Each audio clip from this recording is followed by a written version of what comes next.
Doom is a series built on momentum, not meaning. Its greatest strength has always been its refusal to care about story. The original games handed you a gun, dropped you into a hellscape, and let the carnage speak for itself. A few lines of text between the levels were enough to suggest a world, but never enough to slow you down. When Doom 3 tried to pivot towards cinematic storytelling, fans recoiled. The pacing dragged, the horror diluted the rage. So Doom 2016 overcorrected. The Doomslayer literally smashed lore terminals in disgust, a meta commentary on narrative intrusion. But then came Doom Eternal, which swung back again, burying players in codex entries, cutscenes, and theological jargon. Now Doom the Dark Ages pushed even harder into cinematic territory, as if the franchise is locked in a pendulum swing between purity and pretension. But here's the thing, Doom's story isn't broken, it's relevant. It was never meant to carry emotional weight or thematic nuance. It's scaffolding for its violence. The lore exists to justify the arsenal, not the other way around. And that's why Metal Eden feels so strange by comparison. It's a game where the story is the weapon. Every mission is drenched in metaphor, every upgrade tangled in ideology. You're not just ripping cores, you're dissecting the failures of a synthetic civilization. Where Doom treats his narrative like a nuisance, Metal Eden treats it like a parasite, invasive, intimate, and impossible to ignore. Doom Eternal is a perfect case study in narrative excess. It's bursting with lore, whole books of it. The Slayer has a mythic backstory, the demons have hierarchies, the sentinels have politics. But for the player, none of it matters. You can skip every codex, ignore every cutscene, and the game doesn't punish you. The violence is the point. The story is optional, decorative, not structural. Metal Eden, by contrast, doesn't offer you that escape. It traps you in the story from the first frame. You're not a chosen warrior, you're another hyper, assembled in the lab, not born. Your survival depends on cannibalizing other failed versions of yourself. The narrative isn't a backdrop, it's the gameplay loop. Every upgrade is a moral compromise. Every mission is a reckoning. You don't opt into the story, you metabolize it. Metal Eden doesn't waste time. It shows you its thematic teeth from the very beginning. You're not just learning controls, you're absorbing ideology. The game doesn't ease you in with exposition or lore. It throws you into a failed system and asks you to survive by dismantling it. You're assembled, not born. Your first act is to cannibalize a defunct hyper unit, possibly a past version of yourself. From the start, you're complicit. The story isn't something you unlock later, it's the scaffolding of the gameplay loop. The contrast between the protagonists couldn't be clearer. Doomguy is pure empowerment, a walking tank who never speaks, never hesitates, never breaks. He's the ultimate power fantasy, built to annihilate without question. His identity is singular, rage in motion. Asuka is the inverse. She hesitates, she doubts, she relies on Nexus to guide her, even when the guidance is manipulative, cruel, or contradictory. Doomguy is told, you are the weapon. Asuka is told, you are the wreckage. And Metal Eden makes you live in that wreckage. From the start, you're not chosen, you're assembled, you're not celebrated, you're salvaged. Nexus reminds you constantly, you will perform uncomfortable, disturbing actions. That is the nature of your design. Where Doom makes you unstoppable, Metal Eden makes you disposable.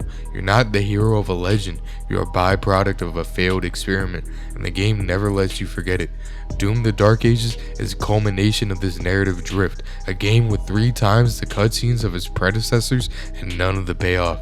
The story is not just incomprehensible, it's inert. It clogs the arteries of the gameplay. It's overwritten with lore and underwritten characters. Doomguy, once the embodiment of kinetic fury, is sidelined in favor of a buff woman who functions less as a character and more as a plot device, a walking MacGuffin draped in cryptic prophecy. The result is a game that mistakes volume for depth, cinematics for substance.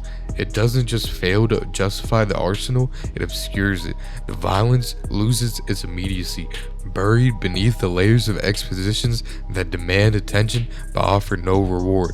Doom was never meant to be watched, it was meant to be survived. And in trying to become something it's not, a prestige narrative, it forgets what made it unforgettable. Metal Eden doesn't make that mistake, it weaponizes its story. Doom the Dark Ages tried to elevate it, but in doing so, it failed. Metal Eden doesn't waste time pretending it's literature. It doesn't gesture at gravitas with slow pans and cryptic monologues. It opens with a corporate memo, a lore drop, a watermark of authority stamped in the corner like a threat. Where Doom the Dark Ages buried its violence beneath prophecy, Metal Eden frames its apocalypse in terms of logistics, overpopulation, ecological collapse, failed colonization. No chosen ones, just a dying Earth and a company with a plan. Mission Zero isn't trying to impress you, it's trying to brief you. That's exactly why it works. Enter the core system, a technological breakthrough that digitizes human consciousness into psyche units. It's a concept reminiscent of Alien's Earth, which human minds are uploaded into android shells. Thus humanity becomes portable. On the far side of the universe, civilization is reborn. Mobius, an orbital city built around the planet Vulcan, houses these psyche units while reconstruction efforts prepare new bodies. Time and space have been conquered. The human life cycle is rendered obsolete. Project Eden begins. Then comes this warning. Project Eden is deemed uncompromising and non-functional. All associated initiatives are halted. Corporate influence is unmistakable, echoing real-world corruption. The mission briefing reminds players even digitized humans remain human. Synthetic bodies don't erase old instincts. You play as Asuka, a digitized human android with combat capabilities rivaling the Doomslayer. Her loadout includes a suppressed laser assault rifle with a futuristic EOTech style sight. It doesn't reload, it overheats. A melee push that staggers enemies and increases health drop chances. Mobility tools include double jump, boost dash, and wall run. Her only companion is Nexus, a voice in her head. He welcomes her with a mix of sarcasm and reverence, calling this her first outing as a hyper unit, though later he contradicts himself, implying she's done this before. Either way, he knows her reputation. He urges her to move quickly. Her first objective, locate a defunct hyper unit and reassemble herself. She acquires a second weapon, a futuristic pistol with a railgun-like impact. Eventually, she finds the defunct hyper unit. It resembles her, but the face is obscured by blood, possibly a previous replicant. Nexus calls it a sad reminder of what they must endure. She salvages what she needs to become whole. The game introduces core ripping, a mechanic that allows Asuka to extract enemy cores and either throw them for area damage or consume them for health and a super punch. Nexus frames the mission as something larger than either of them. The path was paved by those who resisted it. A vague but ominous force. Asuka is left alone, outnumbered, behind enemy lines. This is what hyper units were made for. Greed brought darkness into their world, and she's here to cut through it. She reaches an orbital beam structure. A flying silverfish-like robot spots her and alerts the ISC units. After dispatching them, it summons a super trooper, an elite enemy designed to end her rampage. He stomps her down, leaving her broken, just like the defunct hyper unit she scavenged earlier. She isn't dead, not yet. The super trooper leaves her shattered, but Metal Eden doesn't believe in clean endings. It believes in aftermath. Mission 1 opens not with vengeance, but with recovery. Asuka's body is reassembled like a war relic in a museum exhibit. Dopamine drip, plastics graft, shot in a cinematic archival-like fashion. It's not resurrection, it's repurposing. And if pain must be chemically suppressed, then the pain must be real. The title drop, Paradise Lost, isn't just thematic, it's chronological. The game begins here. Everything before was just the foundation. Nexus reflects on the power of the core system. Though small, it binds every citizen of Mobius. It was the seed of the project, the foundation of Eden. He had warned others about the erosion it would cause, but they ignored him until it was too late. The erosion corrupted the engineers and brought the project to a halt. Eons passed, the sickness spread like a tumor, infecting the city's infrastructure. Eden now waits for a cure. Nexus believes Asuka is that cure. Her new task is a rescue operation. The target, the Hive prison, sealed off by an erosion field that towers above the city's center. The internal defense corps will resist her. They still follow the engineers' final orders. To begin, Asuka descends into a defunct mining colony beneath Mobius to recover the lost core memory of one of the corrupted engineers. Nexus reassures her the subject has been dead for a long time. Asuka hesitates when prompted to confirm her operational status. Nexus senses something is wrong. She brushes it off as a noise in her core. Then, with mechanical resolve, she recites her confirmation protocol, a vow to protect the citizens in the name of duty, courage, and truth. She enters the orbital strike. A brief glimpse of her Samus S ball form flashes, foreshadowing transformations to come. After a brutal fight, the OS reports that her dopamine and cortisol levels have stabilized. These are advanced android organisms, biochemical feedback loops simulated in code. Nexus notes the hormonal spike, admitting the fight was exhilarating. You're introduced to the weapon upgrade system. The flashier the kill, core-ripping explosions, multi-kills, the more upgrade points you earn. Nexus reflects on the nature of conviction. In his view, doubt is fatal. Victory doesn't belong to the righteous, it belongs to the relentless. A cinematic hallway sequence follows. Asuka wields a Gatling gun, tearing through enemies in a corridor likely designed to showcase Unreal Engine 5's lumen lighting and the game's sci-fi aesthetic. It's more satisfying than Doom the Dark Ages' forced mech segment, but the best part, you can skip it, sprint to the end if you crave challenge and want to reach the arenas faster. Nexus explains that the city's defense systems are no match for a hyper unit. Asuka asks whether the CDC ever deployed units like her. He admits it was part of the plan, but the committee didn't approve. The project had to be finished in secret. The old guard was stuck in obsolete thinking. In his mind, they need saving from themselves. These quiet conversations, often exchanged during airlift transitions, offer reprieve between battles and showcase the game's sweeping sci-fi landscapes. The seamless data streaming on Unreal Engine 5 is impressive. After another arena, Nexus is stunned by Asuka's performance. He calls her special, convinced that no one will see her coming. She's his shining star, but his admiration quickly turns to lament. He recalls the original mission, a fresh start for humanity. They could have built anything. Instead, the corporate strategy took over. Agile development, resource planning, and endless compromise. The result, the largest block of flats in the universe, a monument to wasted potential. Asuka, exhausted, mutters her final line of the mission.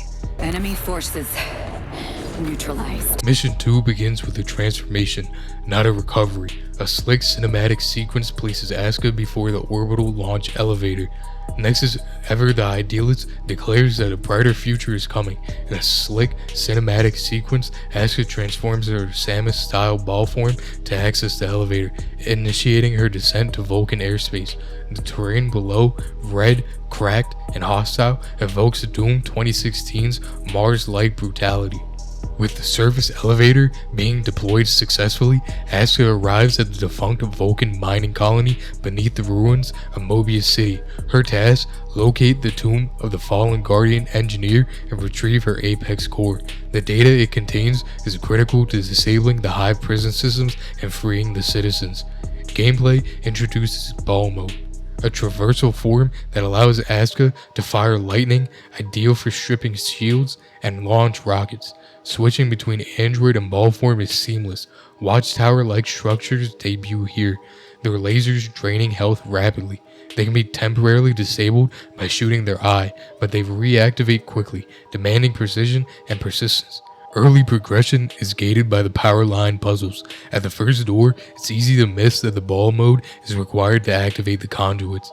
Later doors simplify the process, relying on button presses or Starfield-style lock minigames. After unlocking the first gate, Nexus shares a piece of lore. A powerful erosion bomb once swept across the surface, annihilating everything. Guardian, one of the engineers, was killed in the blast. Her death marked the end of any hope for reconciliation. Asuka is stunned. She assumed engineers, as the creators of Project Eden, were immortal. Nexus explains that while the engineers are powerful, their link to the cores made them vulnerable to the erosion. This revelation confirms Nexus is one of them.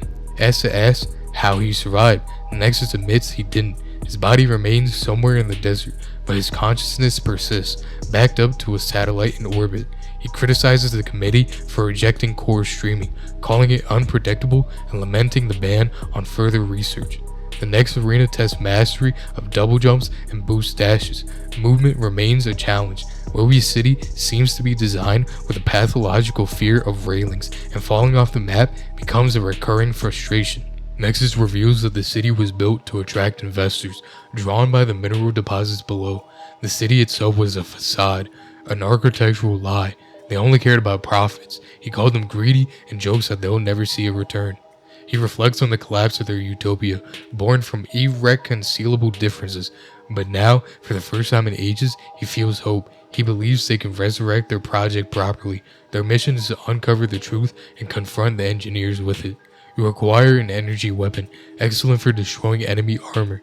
As demonstrated earlier in ball mode, is less effective against flesh and doesn't stagger enemies. The game advises using energy weapons to strip armor, then finishing with kinetic weapons. Nexus admits he and the Guardian had their differences. She believed every human had value if given the chance. Nexus wanted to believe that too, but never saw it proven. His experience taught him that failure scales with the number of people involved. Of the 4 engineers, he was considered the most demanding, always focused on what was best for the project. At the tomb entrance, you face a spider-like alien boss. It's heavily armored, requiring your new energy weapon to break through. Oddly, the fight feels anticlimactic. Damage is minimal and the victory comes quickly. Guardian was a compassionate one, always prioritizing the citizens. Even Nexus admired her, though the others exploited that fact. Asuka approaches the Guardian's body and initiates a hyperlink to fuse their apex cores. Nexus reflects on the moment with poetic melancholy.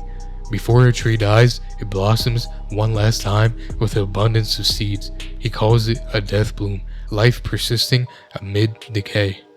The OS warns of a hypersystem overload. The words recall and murder flash across the screen. Asuka disappears. Nexus tells Guardian to rest in peace. The mission ends with corrupted footage showing Guardian, Asuka, and Nexus, followed by the erosion bomb. It subtly foreshadows the deeper truth. Guardian may be Asuka, and Nexus may not be trustworthy, but at this point, the player doesn't know that yet. The next mission opens with another reconstruction sequence. The game reuses earlier cinematics, likely a budgetary choice, but the repetition reinforces a central theme. Asuka's endless return echoes the recursive despair of Nier Automata, where rebirth is less redemption and more ritual. After merging with the Guardian's apex core, her calibration takes longer than expected. The OS flags the delay and recommends a rerun. Nexus authorizes it without hesitation. Mobius's history is steeped in death and sacrifice. Nexus reflects bitterly, believing that if the others hadn't interfered, the Guardian would still be alive. Now that Asuka has seen fragments of the truth, he insists she must grasp the gravity of their mission and ensure such failure never happens again. Her new objective is clear: reach the city's mainframe and locate a figure of questionable reputation, the Operator. Nexus finds the idea repulsive. He considers the Operator unstable, even dangerous, but the Operator is the only one capable of awakening the second engineer, known as the Architect, buried deep within Vulcan. After merging with the Guardian's core, Nexus notices a shift in Asuka. He asks how she feels. She reports feeling stronger. He confirms that the Apex cores enhance her hyperpowers, but warns they also increase her vulnerability to erosion.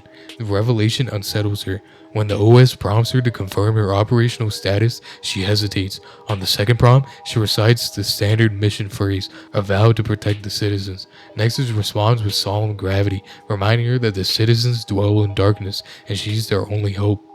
Gameplay expands with the introduction of the freeze grenades. These devices immobilize enemies by triggering frost fields on impact. To restock, players must rip cores. Each core restores 1 grenade charge. Nexus instructs Asuka to locate the Operator, referring to him dismissively as that old geezer. Once a respected figure, the Operator now functions more like a caretaker. Nexus explains that merging with an Apex core has exposed Asuka to the engineer's raw data stream, a vulnerability they could exploit. He assures her that the risk is low, but when she presses for specifics, he admits it could overload her system and impair her cognitive functions. She may not always be able to trust her own judgment. Progression requires standing in scanner fields to unlock gates. After one such battle, Asuka is visibly drained. The OS administers 180 milligrams of cortisol to stabilize her techno-hormone balance. Nexus uses the moment to justify constant monitoring, suggesting that her condition could be contagious, though the remark feels more like paranoia than protocol. An optional door triggers an ambush, locking down the room and initiating a mini arena with waves of enemies. After surviving, Asuka acquires the SMG. Most weapons aside from the assault rifle appear to have limited ammo pools. After clearing the airborne threats, Nexus warns that they're entering the territory of another engineer, the Overseer. He advises caution and avoidance. While riding an airlift, Nexus grows introspective. He describes Mobius as a dying organism, its systems reduced to involuntary reflexes. Just looking at the place causes him pain, not because of what it is, but because of what it might have become. The ache of unrealized potential. Eventually, the operator makes his entrance. He greets Asuka and Nexus with theatrical flair, mocking their arrival and lamenting the delay. His tone oscillates between bitter sarcasm and manic laughter. He accuses them of letting everything go cold, of disrespecting the past. Nexus mutters a warning. This is the kind of personality they're dealing with. Asuka asks whether the operator poses a threat. Nexus compares him to an awkward family gathering, uncomfortable but not lethal. You acquire a grenade launcher, ideal for dispatching the larger enemies. Asuka steps onto the elevator. Above her looms the Overseer, his form resembling a futuristic blimp. He pleads with her to turn back, insisting he doesn't want to destroy her. In his arena, he marks rocket trajectories on the ground. Evading them is essential. Failure means obliteration. After the fight, the operator offers a half-hearted apology. He blames the chaos on his neighbors, suggesting they're mentally unstable. He laughs again, unbothered by the carnage. Nexus turns serious. He reveals that he had to strike a deal with the operator, the one that would require actions Asuka may find uncomfortable, tedious, even disturbing. He warns that the nature of this operation may disrupt communications for a while, but he's confident they'll emerge stronger. The mission ends with Asuka face to face with the operator. Mission 4 marks a tonal shift. For the first time, Asuka encounters a humanoid figure, something vaguely person-shaped. Though the moment serves as a reminder, she's not human, she's an android. The figure is the operator, a long-rumored entity whose existence has hovered at the edges of the narrative until now. He's fascinated by her design, recognizing her as a hyper-unit, next generation in every respect. Nexus hadn't exaggerated. The operator assigns her a nickname, Starshine. It's unsolicited but permanent. From this point forward, he refers to her only by that name. To reach the second engineer, Asuka needs a key. The operator declares himself as that key, and proves it by force. Without warning, he hijacks her mainframe. Cables erupt from his body like mechanical tendrils, plugging into her back. The act is invasive, intimate, and irreversible. He's been trapped in this system for too long, and Asuka is his way out. The mission objective updates. The operator is now integrated into Asuka's shell. Together they must locate the architect's vault on Vulcan and retrieve his apex core. But first they need to disengage the anchors locking down the second surface elevator. From this moment on, Nexus is gone. Communication is severed. The operator is their new companion. He's ecstatic to be free, reveling in the absence of Nexus. He considers Nexus intelligent but inexperienced, too rigid, too joyless. Asks how long he's been here.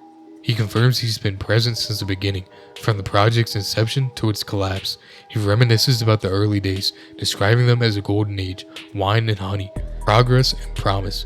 But it didn't last. The engineers turned on each other, investors fled, Earth's market crashed.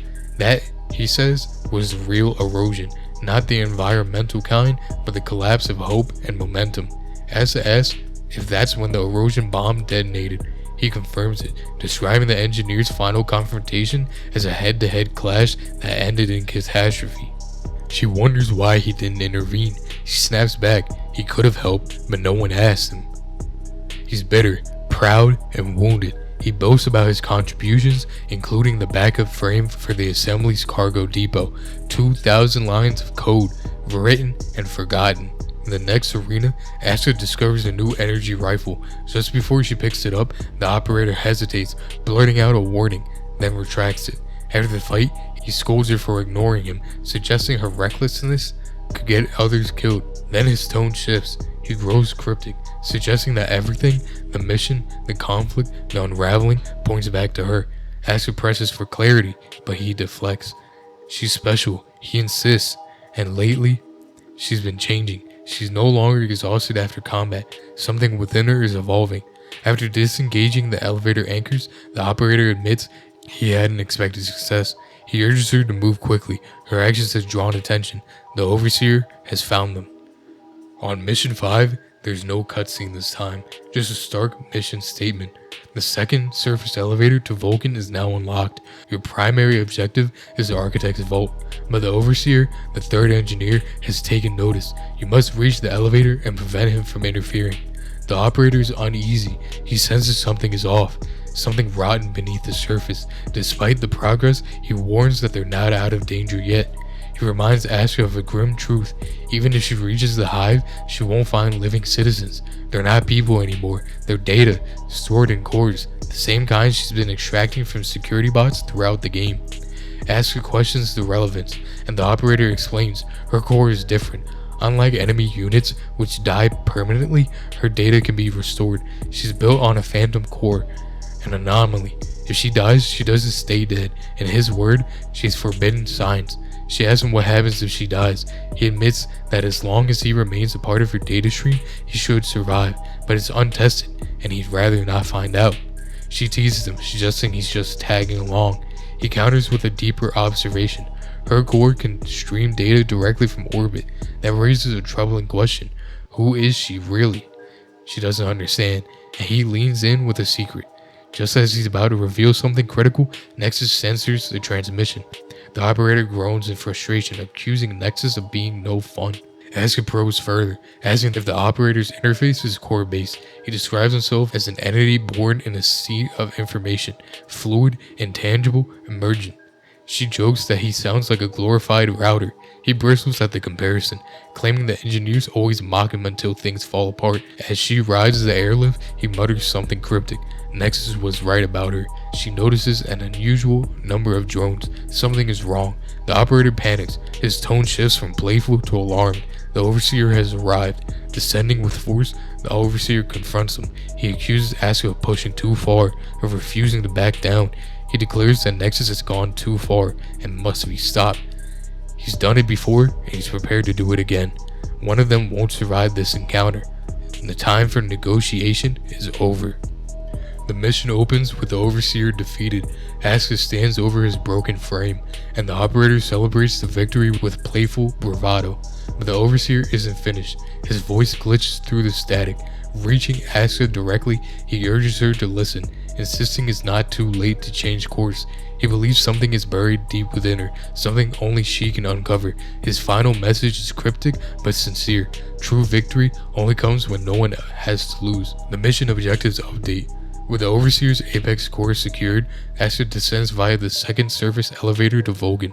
Ahead lies the Architect's Vault.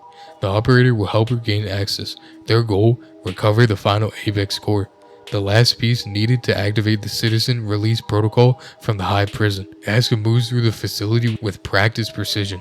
The operator watches her work and marvels at the brutality of her routine. Lethal combat, orbital jumps, relentless pursuit. He's both impressed and unsettled. This has become her day-to-day. Shifting focus, he reflects on the Architect. Of all the engineers, the Architect was the most reserved, mellow, and perhaps a bit paranoid. He built this place, so traps are inevitable. He avoided conflict, always hoping for harmony, but that idealism didn't hold. After the engineers fractured, the Architect disappeared. No one's heard from him in the years. The operator suspects he may be dead. After clearing the arena, Asuka wonders aloud what will happen when they find him. The operator is pragmatic. She'll take the Apex core, and he'll use the Architect's body to access planetary systems. He jokes about shaking things up. Then he turns the question back on her. What will she do after rescuing the citizens? Will it be one big happy family? His tone shifts. He's troubled by how Nexus treats her. He insists she's better than Nexus ever was. Asuka questions the implication, but the operator deflects. He claims he just wants things to turn out well for her. She's skeptical. His vagueness feels suspicious. As they reach the elevator, the operator hesitates. Something feels off. The system is functioning perfectly, and that's precisely what worries him. It's too smooth, too clean. He suspects a trap. Asuka brushes off the concern, but the operator presses further. Nexus, he warns, is secretive and capable of deeply manipulative behavior. He's convinced Nexus is hiding something. Asuka tries to keep things transactional. She'll get the Apex core and the operator will get his new body. That's it. But the operator pushes back. She doesn't truly know Nexus, he says. People who believe their own lies are dangerous. Then he shifts into a metaphor. He asks if she knows what an egg is. She's confused. It's abstract to her. She's never seen one. He explains the egg protects the fetus, keeps it warm and safe, but if it stays inside too long, it dies. To survive, it must destroy the very thing that gave it life. She doesn't fully grasp the meaning, but he asks her to promise when the time comes, she'll break her shell. She agrees. This moment reframes the operator. He's not the villain Nexus made him out to be. Nexus has ulterior motives. He wanted Asuka to distrust him, but the operator's intentions are more complex, more human. They arrive at Eden's command center. Asuka walks, sometimes boost dashing, down a long corridor. At the end stands a massive mech, the architect. The operator is ecstatic. This is the culmination of their journey. Asuka transfers his consciousness into the architect's body. Before the upload completes, he reminds her of the promise she made. The mech stirs. The architect recognizes her, calls her a shining traveler. He's surprised but not unprepared. He believes she should take the Apex core. He's tired of fighting. He'd rather return to how things were before. He says goodbye. Then the screen glitches. Fragmented footage flashes. The Guardian robot, Asuka, and what appears to be Nexus. The words recall and murder flick across the screen. A massive explosion erupts behind them. In Mission 7, the cutscene opens with another reconstruction sequence. Asuka's body reforms, but something's off. There's a calibration error. The system flags an erosion hazard. Suddenly, the OS flashes back to a scene we've glimpsed before. A crowded club, people dancing and laughing. The juxtaposition is jarring. The OS explains that the erosion has locked several core clusters, implying that each time Asuka absorbs a new Apex core, she gains fragments of memory, possibly even her original ones. Both the operator and Nexus have issued warnings. The operator cautioned against trusting Nexus, while Nexus warned Asuka not to trust her own judgment after collecting cores. They both understand what's happening. Asuka is reconstructing the truth, piece by piece. Your mission objective updates. Access the erosion field generator and shut it down. Once disabled, the hive prison will be accessible. Infiltrate it and rescue the citizens. Expect heavy resistance. Nexus, meanwhile, is unraveling. He mocks Asuka, bitterly referencing past conversations and accusing her of trivializing their mission. His anger stems from regret. He believes he was too trusting, and now everyone must suffer for his mistake. Inside the debriefing chamber, Nexus begins electrocuting her. He accuses the engineers of poisoning her mind, turning her against him. He insists the mission is on the verge of collapse and lashes out again, claiming he sacrificed everything to make this work and refuses to see it undone. Then his tone shifts. He pivots to emotional manipulation, insisting that he takes no pleasure in hurting her. He professes care and concern, framing his violence as reluctant necessity. He pleads with her to prove that she's still loyal, to show that she's better than this. Asuka, bleeding from her eyes, responds not with emotion, but with duty. She confirms her status to the OS using the standard mission phrase. A vow to protect the citizens is the first and the only time her mouth visibly moves in-game, a moment of chilling resolve. The mission statement updates again. You've reached the architect and recovered his Apex core. The operator now controls the architect's body. With all Apex cores secured, Asuka returns alone to Mobius to liberate the citizens. But first, the erosion field must be disabled.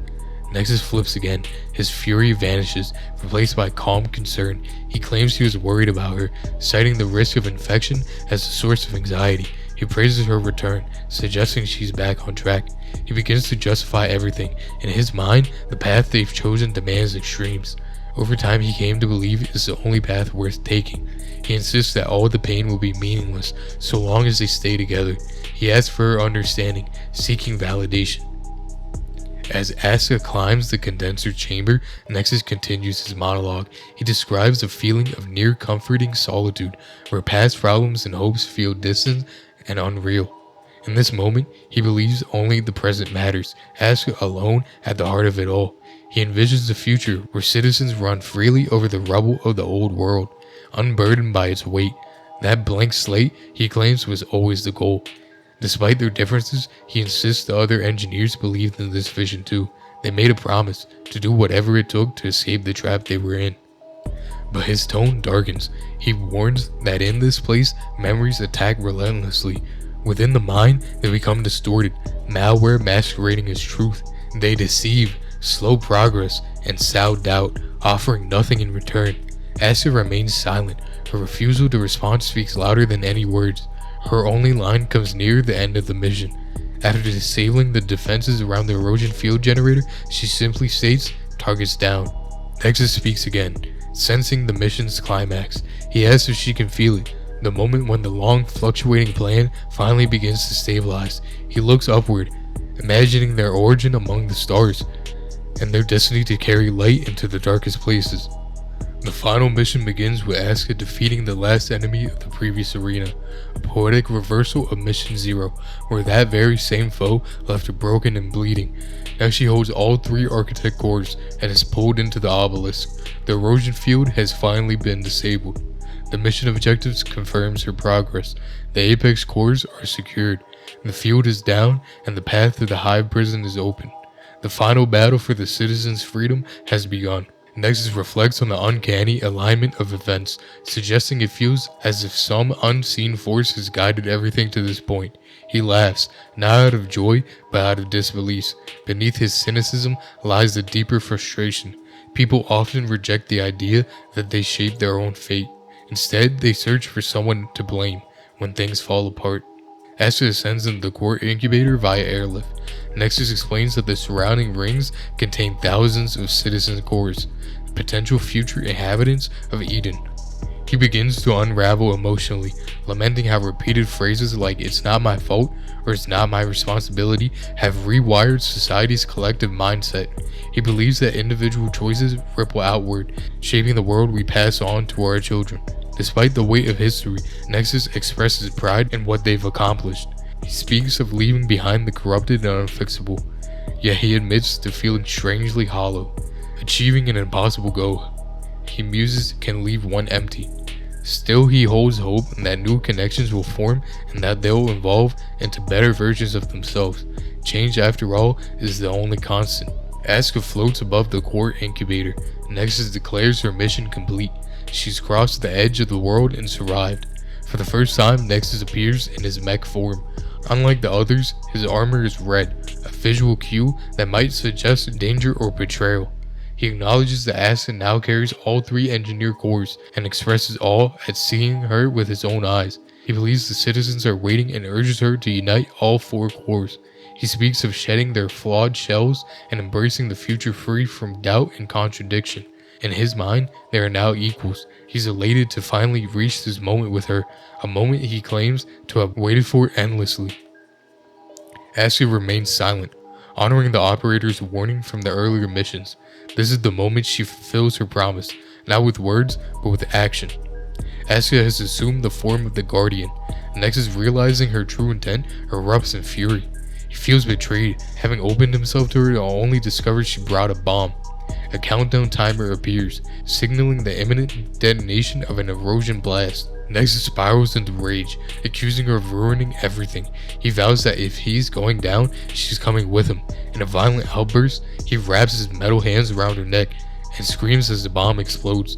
The blast mirrors earlier foreshadowing, glitching footage of Nexus's human form and the original erosion bomb. A split-screen image shows Asuka and the Guardian side by side, their faces fractured. Breaking her silence, Asuka reflects on humanity's obsession with beauty and possession. She believes that people chase shiny things, only to extinguish their light once they grasp them. She recalls Nexus's desire to be together, his longing too intense, too consuming. Her final message is clear. If he truly wants her to shine, he must let her go. This moment reframes their relationship as a tragic romance, echoing themes from stories like the movie Her, a love built on control rather than understanding. We return to Asuka floating in her human form. Nexus screams her name, perhaps symbolizing her final break from his influence. The final battle begins. Players must use every skill learned throughout the game. combat, movement, and technique. The fight alternates between direct confrontation with Nexus and a timed escape sequences. At the climax, Asuka grapples towards Nexus and delivers a devastating punch. She recites the OS confirmation phrase, used at the start of every mission, but this time with a twist. She vows to protect the citizens from him. We cut to footage of Asuka before her android transformation. The word recall flashes on screen. She and Nexus are human, inside a club that's appeared briefly throughout the game. Asuka moves through the crowd toward him, but the Overseer and Architect intercept her, pulling her away. Nexus notices and follows. The word recall flashes again. Asuka walks towards an exit hallway. Her human and android forms appear side by side, cinematically diffused. She turns back towards Nexus. The Overseer, sensing danger, rushes down the stairs, alongside his robotic silverfish form. The Architect follows and sucker punches Nexus, knocking him to the ground. Asuka watches. Disappointed, she shakes her head. Nexus picks up a core from the floor. Asuka kneels beside him and confronts him for taking something that wasn't his. He admits it's time to return it and apologizes for the delay. She accepts, saying it's almost time, and they ascend a massive flight of industrial stairs together. Asuka narrates their shared origin. The four engineers once dreamed of building a new home among the stars. On the rooftop, she acknowledges their differences, cutting to a flash of Nexus strangling her in a mech form, but insists that understanding has replaced conflict. They now stand on the edge of the unknown, watching a rocket launch into the sky. This time, she promises they'll get it right. Back in the present, Asuka floats in space. Nexus tells her she succeeded. She brought everyone together. The cores converged around her. The OS issues a warning. The core data stream has exceeded its limit. The system is unstable. A red filtered reconstruction sequence begins, filled with cascading errors and system failures. Asuka accepts the end. She asks if everyone is ready. The Architect appears in his robot and human forms side by side. The Overseer confirms he's good to go. Nexus pledges his support. Asuka, ever defiant, tells him to buckle up. She launches through the orbital exit as the space station explodes behind her. Fire trails her ascent through the space elevator. The facility collapses like a dying star. She floats lifeless in space, bloodied, resembling the defunct hyperunit whose core began this journey. A final transmission crackles through. Rescue Rover 12 to Mothership. We've got her. I repeat, we've got her. Bring her home, Captain. And be careful. She is very special. Thematic undertones is where Metal Eden shines. Beneath the rough writing and the jagged pacing, there's a structure that feels disturbingly familiar. It's not just sci-fi, it's systematic. The game doesn't build its world around lore dumps or exposition. It builds it around complicity. You're not stepping into a new society, you're inheriting its failures. The architecture is corporate, the ethics are outsourced, the bodies are recycled. Every mission reinforces the same quiet horror. You're not the hero of a rebellion, you're the product of one. The erosion isn't just environmental, it's ideological. The engineers weren't corrupted by power, they were consumed by the process, and now you're the output. Metal Eden doesn't ask you to fix the system, it asks you to perform it. That's the trap. That's the brilliance. In Metal Eden, you're born digital and you die human. Every part of you is prefabricated, optimized, replaceable. From the moment Mission Zero begins, Metal Eden makes that clear. You wake up in a body scavenged from a defunct hyperunit, possibly a failed version of yourself. The blood on its face isn't symbolic, it's procedural. You don't inherit a legacy, you inherit a corpse. Every time you cannibalize another fallen hyper, the message repeats.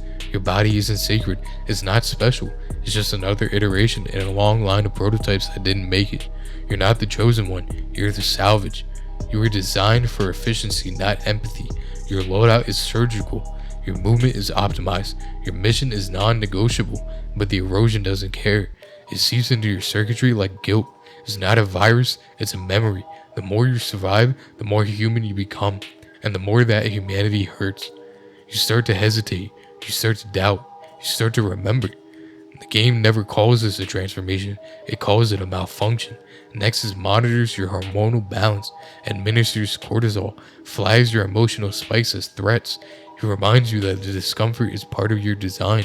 that disturbing actions are expected, that obedience is survival. But something lingers, a glitch, a feeling, a flicker of self. In Metal Eden, death isn't a failure state, it's a feedback loop.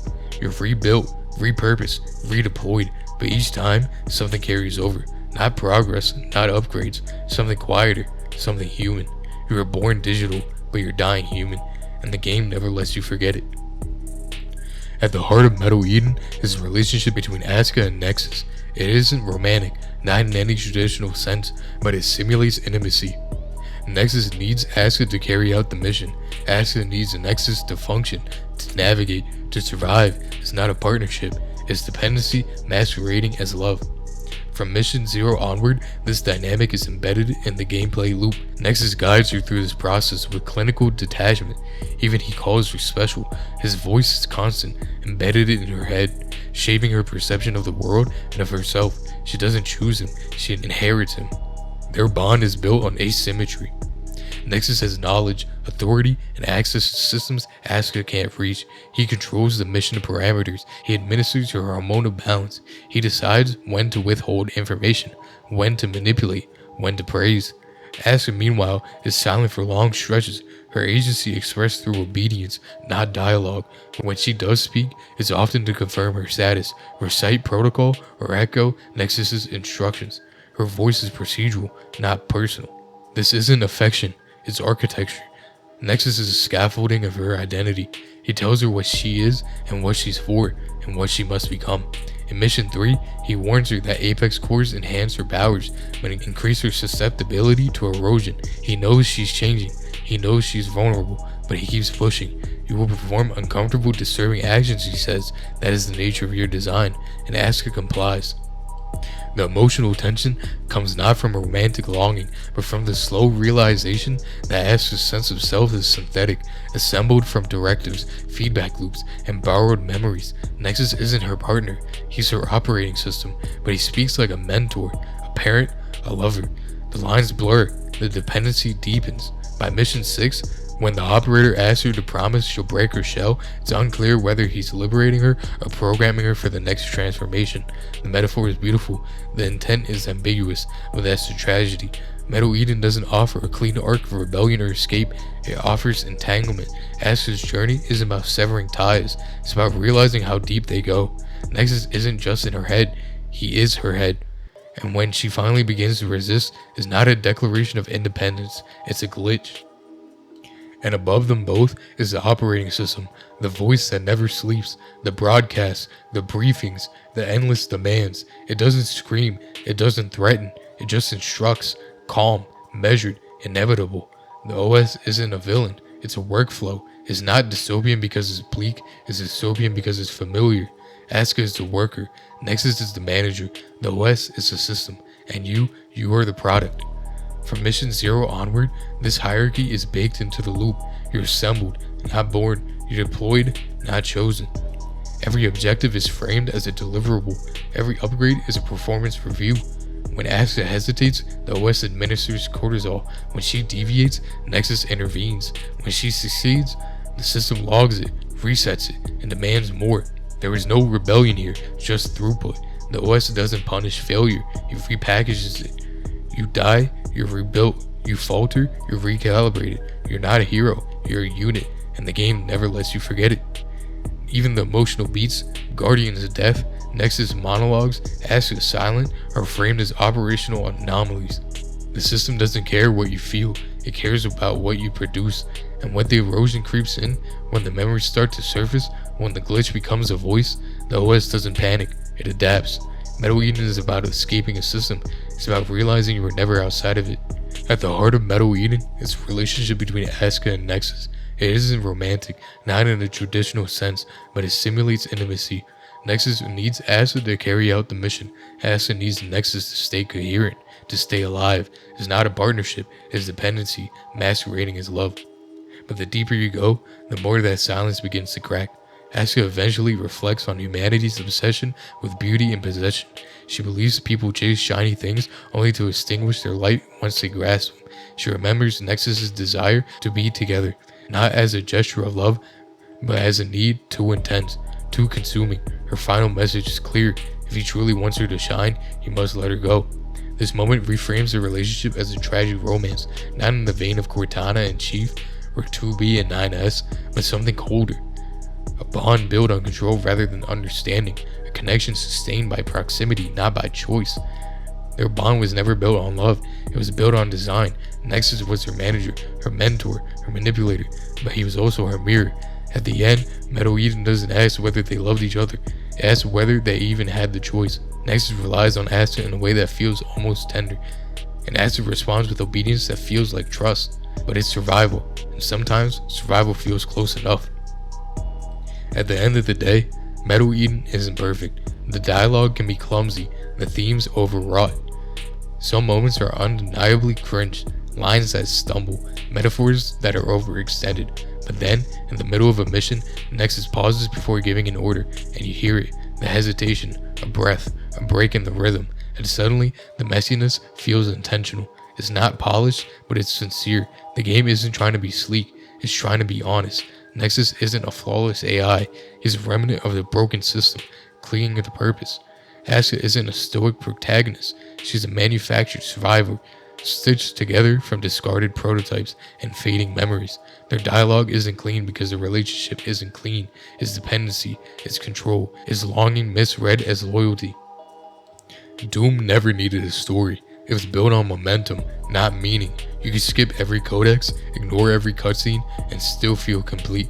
The violence was the point, the lore was optional. But Metal Eden lives and dies by its story. The erosion isn't just environmental, it's emotional. The system is collapsing, and everyone inside it is pretending it still works. That's why the awkward lines land. That's why the overwrought themes resonate. Because beneath the sci-fi spectacle is something raw, something human, something trying. Maybe that's why it lingers. Doom gave us the icon, the slayer, unstoppable, unbreakable, the weapon made of flesh. His story, his power, clean, cathartic, optional. Metal Eden gives us the ghost, Asuka, disposable, dependent, defined by the wreckage she inherits. Her story is survival, messy, mandatory, inescapable. And the thing about ghosts, they don't conquer, they haunt.